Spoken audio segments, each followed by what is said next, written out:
Hello everyone students, बहुत सारे बच्चे ऐसे होंगे जिसको एमएचटी सीईटी में कम मार्क्स आए हैं और उनको बहुत ज्यादा टेंशन लगा हुआ है कि हमें कॉलेज अच्छे मिलेंगे या नहीं मिलेंगे, हमारा एडमिशन अच्छे कॉलेज में होगा या नहीं होगा। एमएचटी सीईटी में हमारे लो मार्क्स हैं, इसीलिए हमें अच्छा कॉलेज मिलने वाला है या नहीं मिलने वाला।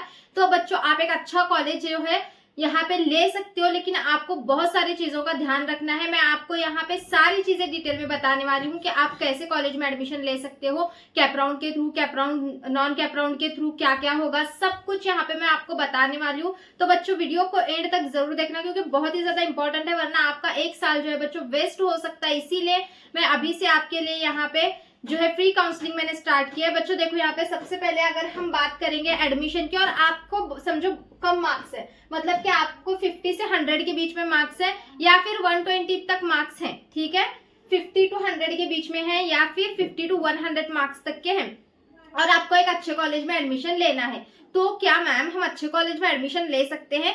यस बच्चों, ले सकते हैं। कैसे लेना है? तो उसके लिए बहुत ही ज्यादा यहाँ पे आपको ध्यान देना है और आपको अभी से उसकी तैयारी में लगना है। आई नो कि कुछ बच्चे इंप्रूवमेंट और री एग्जाम दे रहे हैं, तो वो अभी प्रिपरेशन में भी लगे हैं, लेकिन ये सारी चीजें हो जाने के बाद आपको जल्दी जल्दी से ये सारी चीजें करना है जो मैं यहाँ पे बता रही हूँ। सबसे पहले बच्चों, आपको एडमिशन के लिए अलर्ट रहना है, टोटली अलर्ट रहना है कि कब रजिस्ट्रेशन हो रहा है, कब क्या हो रहा है। आप चैनल पे बने रहो, मैं सारी अपडेट्स आपको देती रहूंगी।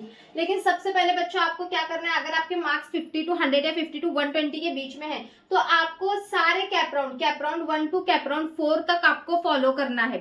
Cap round 1, non cap round, सब कुछ होता है इसमें। कैप राउंड को आपको पहले फॉलो करना है। कैप राउंड 1 से लेके कैप राउंड 4 तक आपको पूरे कैप राउंड्स में पार्टिसिपेट होना है। कैप राउंड 1 के थ्रू नहीं एडमिशन मिला, कैप राउंड 2, कैप राउंड 2 के थ्रू नहीं मिल रहा, कैप राउंड 3, कैप राउंड 3 में नहीं मिल रहा, कैप राउंड 4। इसके अलावा बच्चों और एक चीज आपके लिए होती है जो कि स्पॉट राउंड होता है, वो भी मैं आपको बताऊंगी क्या होता है।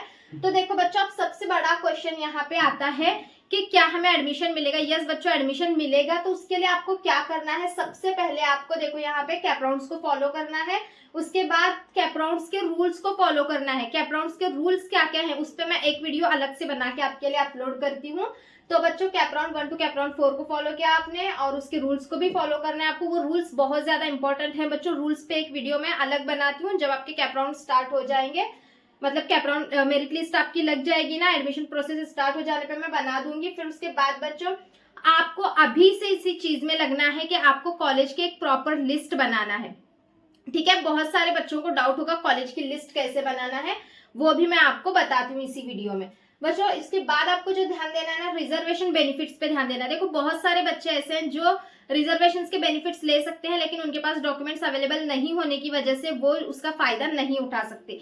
तो बच्चों, ये चीज आपको अभी से रेडी रखना है। आपको क्या करना है, आप अगर रिजर्वेशन कैटेगरी में आते हो तो बच्चों आपको कास्ट सर्टिफिकेट आपका कंपलसरी रखना है, क्योंकि जब एग्जाम का मोमेंट आता है और आप ये चीजें ढूंढने लग जाते हो तो ये चीजें ना ही निकलती हैं ना ही जल्दी बनती है, इसमें टाइम लगता है और आपका जो है वो एडमिशन सीट जो है वो आपके हाथ से चली जाती है। तो इसके लिए बच्चों आपको सबसे पहले कास्ट सर्टिफिकेट अपना बना के रखना है अगर आप रिजर्व कैटेगरी में आते हो तो। उसके बाद पीडब्ल्यूडी कोटा भी होता है जिसमें से आपको एडमिशन मिल सकता है अगर आप इसमें बैठते हो तो। उसके बाद माइनॉरिटी का फायदा बच्चों आपको उठाना है, ठीक है बच्चों। अगर आपके पास ये चीजें होंगी ना, इसका कट ऑफ बहुत ज्यादा कम होता है, मतलब कि 50% अच्छे से अच्छे आईटी ब्रांच में भी 50 से 50% में आपको एडमिशन मिल जाता है अगर ये फैसिलिटीज आपके पास हैं तो इन चीजों को बहुत ही ध्यान देना है। अगर ये सारी चीजें आपके पास नहीं है, कास्ट सर्टिफिकेट वगैरह, तो अभी से निकाल के रखो।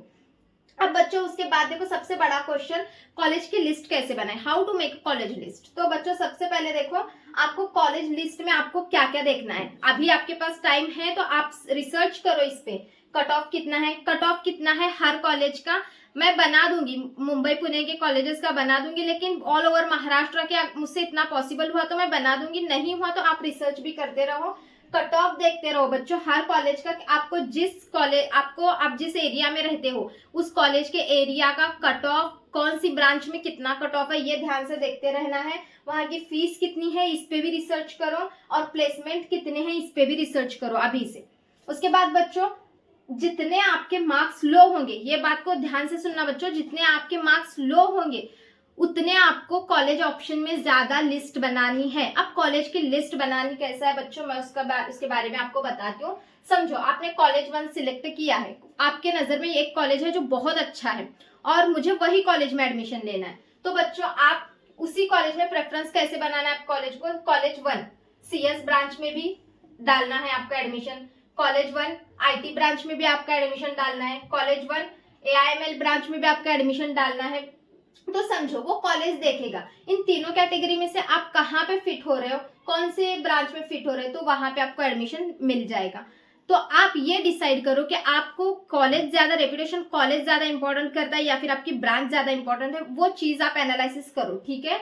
उसके बाद बच्चों फिर आपका यहाँ पे आएगा कॉलेज 2, फिर कॉलेज 2 में वैसे ही CS IT ऐसे आप यहाँ पे एक लिस्ट बनाओगे, ठीक है। जो कॉलेज में आपको, अगर आपको वही कॉलेज चाहिए तो आप उस कॉलेज में देखो अदर ब्रांच के लिए आपको एडमिशन मिल जाएगा, यहाँ पे अदर ब्रांच के नाम यहाँ पे ऐड करना है, वही कॉलेज में जो आपको कॉलेज चाहिए उसी कॉलेज में एडमिशन चाहिए तो ब्रांच बदल सकती है, ठीक है।